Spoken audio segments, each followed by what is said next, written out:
Good morning, I'm Remo, and tens of thousands of Italians just shut down entire cities in massive Gaza protests that turned violent. This is the Daily Signal for September 23, 2025. Stay tuned for the rest of the stories. Unfiltered. Now, Here are the other top headlines for September 23, 2025. France just defied Trump and recognized Palestinian statehood despite massive U.S. pressure. Sarah Ferguson's charities are cutting ties after leaked emails called Jeffrey Epstein her friend. Egyptian-British activist Alaa Abdel Fattah walks free after Sisi's shocking presidential pardon. Trump plans to present Arab leaders with new U.S. principles to end the Gaza war. The UN General Assembly opens its 80th session facing unprecedented global crises. Poland warns Russia, "Don't whine when we shoot down your jets over NATO airspace violations." Mooney's church leader arrested for illegal gifts to South Korea's former First Lady. Russia's brazen NATO airspace violations are heading to the UN Security Council. Fall officially arrives today with the autumnal equinox. Now let's dive into each story. Breaking overnight from Italy, more than 50,000 protesters in Milan alone brought the country to a standstill yesterday.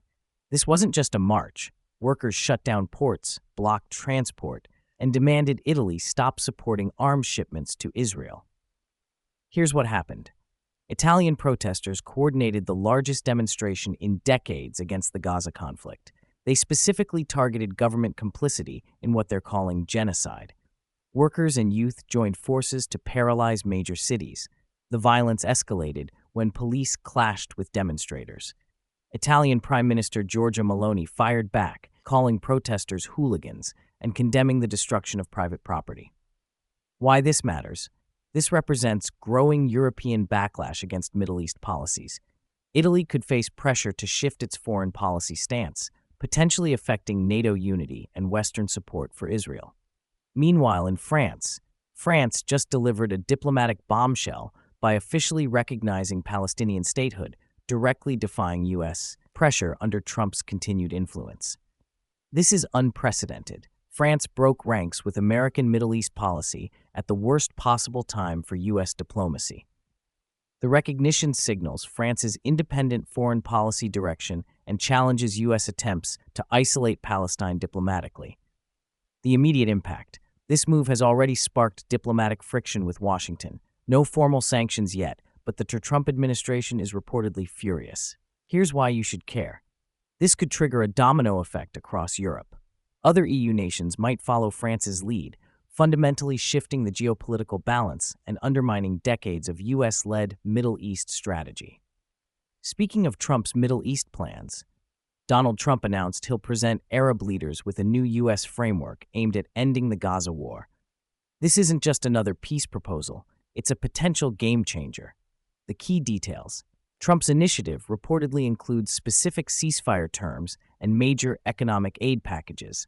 He's positioning this as America's definitive solution to regional instability while protecting key allies. Arab leaders have responded cautiously.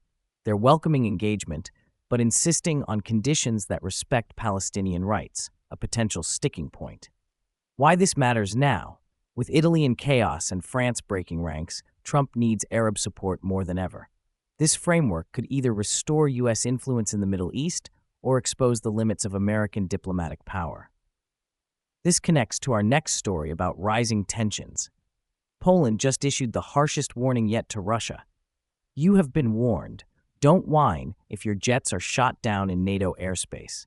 Here's what triggered this. Russia has repeatedly violated NATO airspace with unauthorized aircraft flights. These aren't accidents. They're deliberate provocations testing Western response. Poland's message was crystal clear. Stop the violations or face military consequences. They're not bluffing. Poland has heightened air defense alerts and NATO backing. The dangerous reality, we're seeing the highest military tensions in Eastern Europe since the Cold War. Any miscalculation here could trigger Article 5 and pull all NATO members into direct confrontation with Russia. Critical update. NATO Security Council discussions are happening right now to prevent escalation, but Russia shows no signs of backing down. In related developments, Russia's brazen NATO airspace violations are now heading to the UN Security Council for emergency discussions.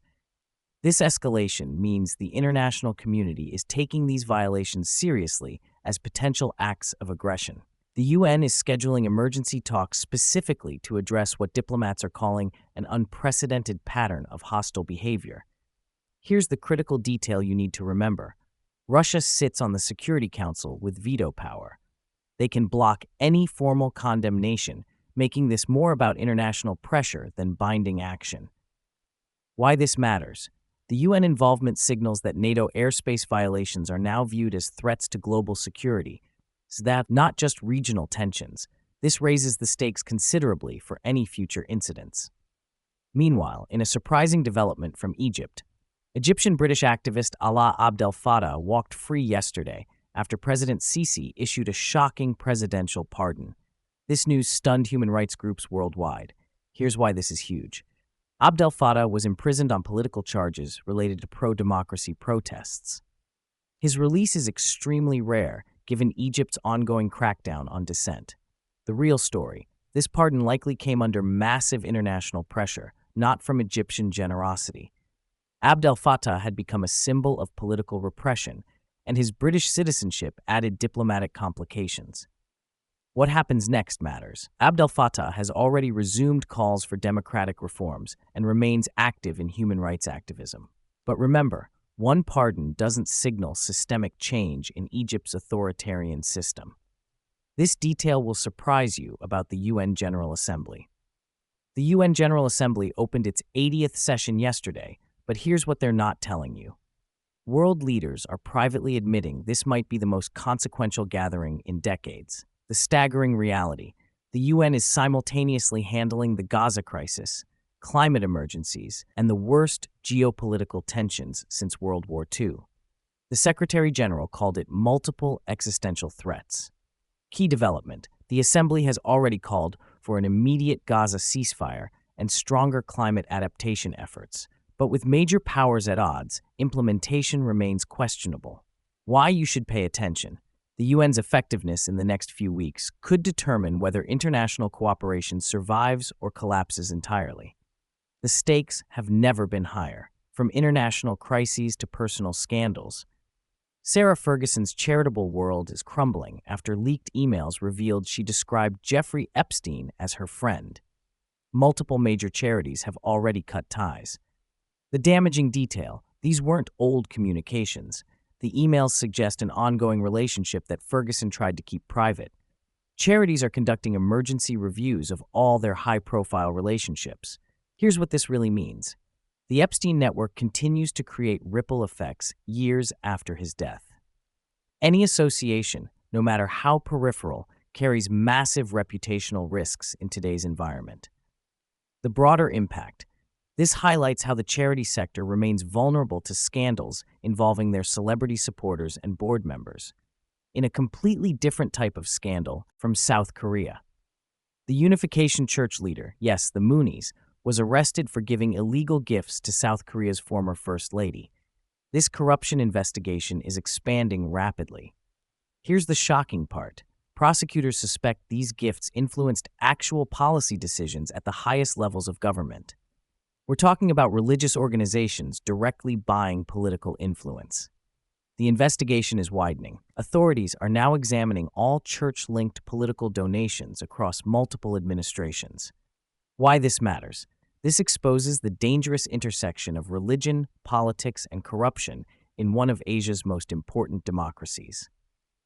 Finally, on a completely different note, fall officially arrived today with the autumnal equinox, bringing nearly equal daylight and nighttime hours across the globe. While this might seem routine, meteorologists are noting something unusual. Incoming weather patterns suggest this could be one of the most volatile fall seasons on record, with extreme temperature swings expected. This seasonal transition affects everything from energy consumption to seasonal depression rates, making it more relevant to your daily life than you might think. Looking at today's stories, 3 critical patterns emerge that will shape the coming weeks. First, Western unity is fracturing. France defying the US on Palestine, Italy in chaos over Gaza protests, and Poland issuing ultimatums to Russia. NATO and EU solidarity faces unprecedented stress. Second, traditional diplomatic channels are breaking down.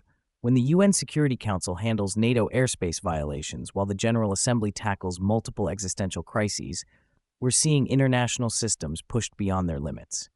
Third, corruption scandals from South Korea to Britain show how personal relationships continue to undermine public institutions worldwide. Here's what this means for you. We're entering a period where traditional alliances can't be assumed, international law is being tested daily, and the global order established after World War II faces its greatest challenge. The next few weeks will determine whether diplomatic solutions can contain these growing tensions, or whether we're heading toward a more fragmented, conflict-prone world.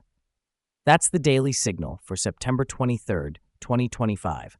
Stay informed, stay engaged, and we'll see you tomorrow with the latest developments on these critical stories. I'm Remo. Thanks for listening. Unfiltered.